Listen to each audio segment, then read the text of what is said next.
Break के बाद फिर एक बार स्वागत है आपका सी न्यूज भारत पर। आपके साथ मैं हूं इशिता तिवारी। खबर सहारनपुर से है, जहां सर्किट हाउस सभागार में उत्तर प्रदेश सरकार के राज्य मंत्री होमगार्ड और नागरिक सुरक्षा विभाग धर्मवीर प्रजापति की अध्यक्षता में सिविल डिफेंस विभाग की समीक्षा बैठक आयोजित की गई। बैठक में विभागीय अधिकारियों, पदाधिकारियों और स्वयं सेवकों ने भाग लिया। उप नियंत्रक कश्मीर सिंह ने पिछले 1 वर्ष की गतिविधियों की जानकारी देते हुए बताया कि 7 मई 2025 को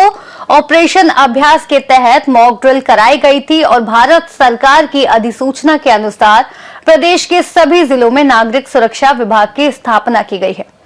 चीफ वार्डन राजेश कुमार जैन ने वार्डनों को बिना वर्दी के सिपाही बताते हुए सहारनपुर में आबादी के अनुसार 4 डिवीजन बनाने का प्रस्ताव रखा। आपको बता दें, राज्य मंत्री धर्मवीर प्रजापति ने विभागीय कार्यों की सराहना करते हुए आपदा बचाव प्रशिक्षण, जन जागरूकता, धार्मिक आयोजनों में सहयोग, स्वच्छता अभियान, युवाओं और महिलाओं की भागीदारी बढ़ाने और साइबर सुरक्षा पर विशेष ध्यान देने के निर्देश दिए। साथ ही विभाग के विस्तार और संगठन को मजबूत करने पर जोर दिया। इस पे हम लोग विचार कर रहे हैं और हमने अपने प्रमुख सचिव और डीजी के साथ बैठ करके इस पे सोचा है और कहा है कि इस पे भी हमें कुछ कार्य करना चाहिए। और अभी कुछ व्यस्तता के कारण दूसरी बैठक हमारी नहीं हो पाई है, लेकिन इस पे हम बैठक करेंगे और इस पे विचार हम जरूर करेंगे कि क्या हो सकता है, क्योंकि इस समय जो साइबर अटैक की जो बाढ़ आई है उससे निश्चित रूप से हमारे लोग कैसे बचें, हमारे प्रदेश के नागरिक कैसे बचें, ये प्रयास में हमारी भूमिका क्या हो सकती है, हमारे विभाग की क्या भूमिका हो सकती है, इस पर भी हम लोग काम करेंगे। नागरिक सुरक्षा का संगठनात्मक ढांचा और अधिक मजबूत हो, आधुनिक हो, इसके लिए क्या क्या प्लान? देखिए, मैं आदरणीय प्रधानमंत्री का हृदय से आभार व्यक्त करूंगा कि उन्होंने 62 से गठन होने के बाद पहली बार केंद्र सरकार से ट्रेनिंग के लिए बजट की व्यवस्था हुई। मैं हृदय से उनका आभार व्यक्त करूंगा और माननीय मुख्यमंत्री का हृदय से पूरे विभाग की ओर से आभार व्यक्त करूंगा कि 16 जिले से निकलकर संपूर्ण प्रदेश की इकाई में इसका गठन होना। और जब ट्रेनिंग हो रही है पूरे प्रदेश में, तो निश्चित रूप से जो प्राकृतिक आपदा हो, चाहे हमारे आंतरिक कोई खतरा हो, चाहे हमारे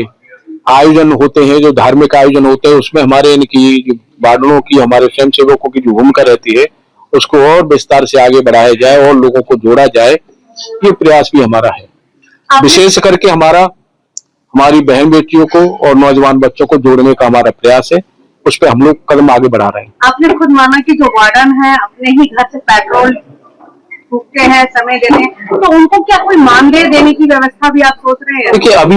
अभी ऐसा कुछ नहीं है, लेकिन ये बहुत बड़ी बात है कि पहली बार केंद्र सरकार से और ट्रेनिंग के लिए इनका पैसे की बजट का आवंटन हुआ है, तो एक शुरुआत हुई है। आगे जैसे जैसे हम लोग निस्वार्थ भाव से सेवा करने के लिए, और देश में प्रदेश में कहीं कोई प्राकृतिक आपदा होती है तो ऐसे हमारे स्वयं सेवकों को ट्रेनिंग करके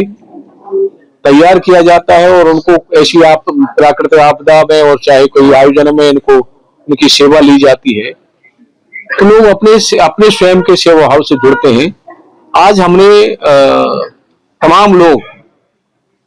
धार्मिक आयोजन करते हैं, उसमें अपना परमार्थ करते हैं, लेकिन हमारा स्वयंसेवक, सिविल डिफेंस का स्वयंसेवक जब से जुड़ता है और तब जब तक जुड़ा रहता है तब तक बिना स्वार्थ के और समाज सेवा का कार्य, परमार्थ का कार्य करता ही रहता है और स्वयं अब इच्छा से जुड़ता है। इसको और जो है हमें विस्तार करना है और आगे जैसे जैसे विभाग के लिए कहाँ क्या आवश्यकता है वो चर्चा होती रहेगी। नागरिक सुरक्षा परिवार और अधिक बढ़े, तो इसके लिए क्या कोई निकाला जा रहा है कि ज्यादा लोगों को आमंत्रित किया जाए, ज्यादा पद बढ़ाए जाए? हमने सभी हमारा प्रयास है कि सभी जिलों में जाकर के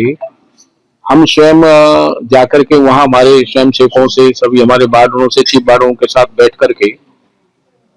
इसके विभाग की आवश्यकता और आम जन को इसकी आवश्यकता, जरूरत महसूस कराना, उसके साथ संवाद करना और उनके किए हुए कृत्य को परमार्थ की तरह जोड़ना, पता ना, तो निश्चित रूप से अगर ये आम जन तक चर्चा जाएगी तो निश्चित स्वभाव से ही लोग उससे जुड़ेंगे। और हमने अभी कहा है कि आप कॉलेजों में, पार्कों में जहां हमारे लोग योगा करते हैं, और अपने मोहल्लों में भी जो हमने ट्रेनिंग ली है, जो लोगों की सेवा के लिए हम कार्य करते हैं, वो अगर हम उन लोगों को ट्रेनिंग भी देंगे, तो जैसे आप वहां उपलब्ध नहीं है और कहीं कोई घटना घटित होती है, तो हर व्यक्ति इतना सक्षम हो जाए कि वो अपने को स्वयं बचाए और हमारे वहां रहने वाले बस्ती में लोगों को बचाए। अगर ये हम कर पाएंगे तो निश्चित रूप से इसका विस्तार होगा और सब लोग जुड़ेंगे भी, हमारे नौजवान भी जुड़ेंगे, हमारी बहन बेटियां भी जुड़ेंगी। सहारनपुर से सीनियर संवाददाता शाकिर राजपूत की रिपोर्ट।